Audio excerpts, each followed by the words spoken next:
చిరు వ్యాపారులను వేధించొద్దు, వారికి గుర్తింపు కార్డులు ఇవ్వండి, ఆకర్ జోన్లు నిర్మించండి. ఇవి కొన్ని దశాబ్దాల క్రితం సుప్రీంకోర్టు జారీ చేసిన ఆదేశాలు. కానీ ఇటు ప్రజాప్రతినిధులు అటు జీవీఎంసీ అధికారులు ఈ ఆదేశాలు పట్టించుకోలేదనే చెప్పాలి.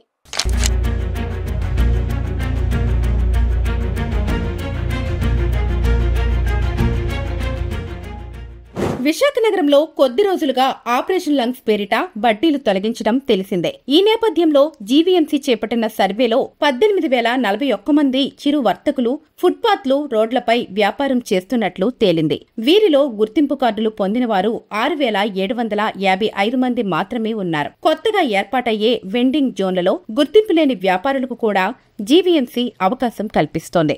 జీవీఎంసీ పరిధి 8 జోన్లలో 24 చోట్ల స్ట్రీట్ వెండింగ్ కు అనుకూలంగా హాకర్ జోన్లను టౌన్ ప్లానింగ్ అధికారులు గుర్తించారు. సుప్రీంకోర్టు ఆదేశాల విషయంలో జీవీఎంసీకి ఆలస్యంగా జ్ఞానోదయం అయ్యిందనే చెప్పాలి.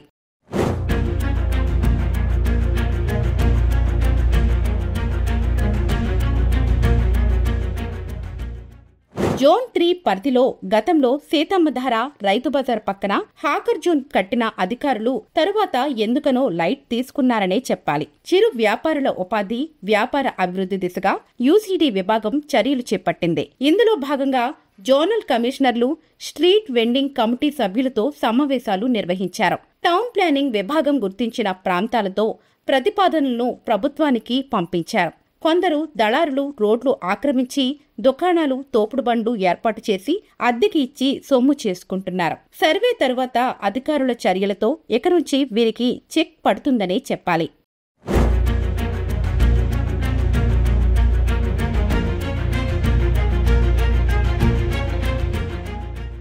ఆపరేషన్ లంగ్స్ పేరిట జీవీఎంసీ పరిధి జోన్ 2, జోన్ 3 పరిధిలో ఇప్పటి వరకు 1000 వరకు దుకాణాలు, తోపుడు బండ్లు తొలగించారు. ఈ 2 జోన్లు కలిపి 8,521 మంది చిన్న వ్యాపారులు ఉన్నారు. కంచరపాలెంలో గల ఒక ప్రైవేట్ మార్కెట్లో 141 మంది చిరు వర్తకులు వ్యాపారాలు చేస్తున్నారు. ఇక్కడ కూరగాయలు, చికెన్, కిరాణా దుకాణాలు ఉన్నాయి. దసరా తర్వాత మిగిలిన ఆక్రమిత దుకాణాలు తొలగిస్తామని టౌన్ ప్లానింగ్ అధికారులు ప్రకటించడంతో చిరు వ్యాపారులు ఆందోళన చెందుతున్నారు. ఇప్పటికైనా జీవీఎంసీ అధికారులు స్పందించి త్వరితగతిన హాకర్ జోన్లు ఏర్పాటు చేసి చిరు వ్యాపారుల బతుకు చక్రం నడిచేలా చేయూత ఇవ్వాలని పలువురు కోరుతున్నారు.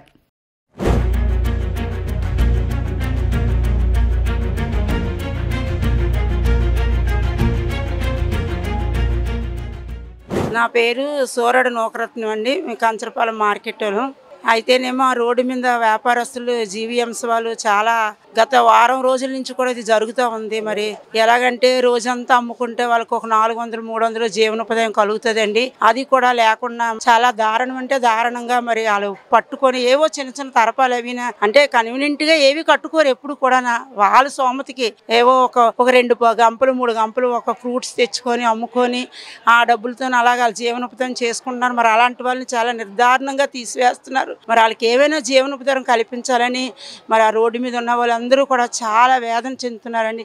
వీటి పట్ల మరి అందరూ కూడా మా ఈ మాటలను ఆలకించి కొంచెం న్యాయం చేయవలసిందిగా గత ఉన్న స్థితిలో ఉన్న వారందరినీ కూడా మేము హృదయపూర్వకంగా కోరుకుంటున్నాం అండి. జోన్ 3 పరిధిలోని గౌరవ కమిషనర్ ఆదేశం ప్రకారం లంగ్స్ 2.0లో భాగంగానే అక్రమంగా ఏర్పాటు చేసిన బడ్డీలని దుకాణాలని తొలగిస్తున్నారు. ట్రాఫిక్ సమస్య లేకుండా అలాగే భవిష్యత్తులో రాబోయే కార్యక్రమాలను దృష్టిలో పెట్టుకొని ఈ సందర్భంగా ఎవరికైతే దుకాణాలు తొలగించారో అందులో అర్హులైన వర్గాలని మేము అర్హులైన అందరూ స్ట్రీట్ వెండర్స్ నుంచి మేము వివరాలు సేకరిస్తున్నామండి. ప్రభుత్వం కొన్ని వెండింగ్ జోన్స్ ఏర్పాటు చేసే ఆలోచన ఉన్నారు. అందులోని ముఖ్యంగా ఎవరైతే తోపుడు బళ్ళు నిర్వహిస్తున్నారో వాళ్ళకి ఎక్కువ ప్రాముఖ్యత ఇచ్చి వాళ్ళ ఇన్ఫర్మేషన్ తీసుకొని గౌరవ పీడీ గారికి, కమిషనర్ గారికి సమర్పించి తదుపరి వాళ్ళ ఆదేశాల ప్రకారం ఏ చర్యలు తీసుకుంటారో అందులో వెండింగ్ జోన్స్ ఏర్పాటు కోసం మేము వర్క్ చేస్తుంటాం. ఇంకేమైనా దసరా తర్వాత ఏవైతే మళ్ళీ దుకాణాలు తొలగించే అవకాశం ఉందని చెప్పేసి మనకి ఇన్ఫర్మేషన్ ఉందండి. దాని ఆధారంగానే అప్పుడు కూడా మేము సర్వే చేసి వాళ్ళు కూడా వివరాలు మేము తీసుకొని మొత్తం అన్ని కలిపి ఒక ఫైల్ సిద్ధం చేసి పీడీ గారికి, కమిషనర్ గారికి, జోనల్ కమిషనర్ ద్వారా సబ్మిట్ చేయడం జరుగుతుంది.